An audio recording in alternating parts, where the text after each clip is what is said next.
Let's take a look at the key business and economic stories for the week ahead. On Monday, private research firms announced the number of corporate bankruptcies in Japan for July.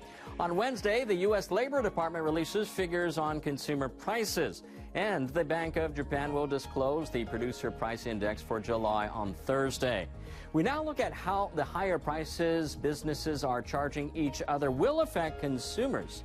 The PPI measures the prices of goods traded between companies. The figure rose 7.1% in June from a year ago. That was largely driven by the higher cost of petroleum-related products. Saito Taro of NLI Research Institute expects the continued volatility of crude oil prices will drive another sharp increase in the index in July.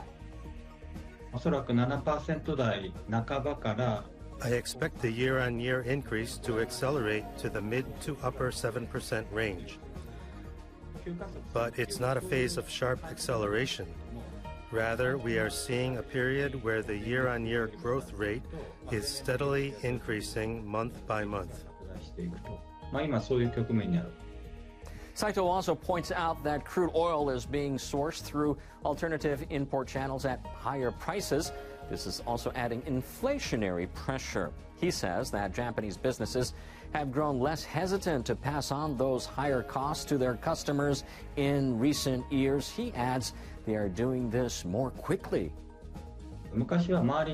In the past, many companies were reluctant to raise prices because they feared losing sales if they did so while their competitors did not. Now they feel less resistance to raising prices when many companies are doing that.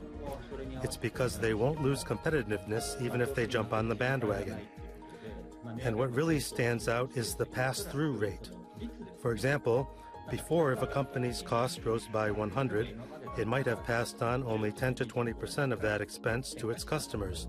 Now it may pass on 50 to 60%. A distinctive trend has emerged where there is a combination of a rapid cost pass-through and a high pass-through rate. Currently in Japan, consumer prices, excluding fresh food, are rising at a rate below 2%. But Saito expects the figure to exceed 2% this fall and climb above 3% early next year.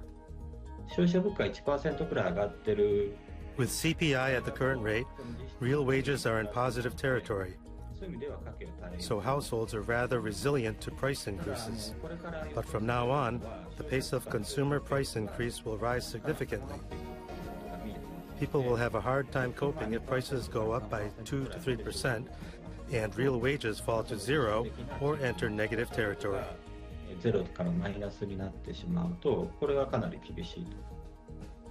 Saito says companies are becoming increasingly willing to pass on their costs. If that continues, households will start to feel more pressure from rising prices.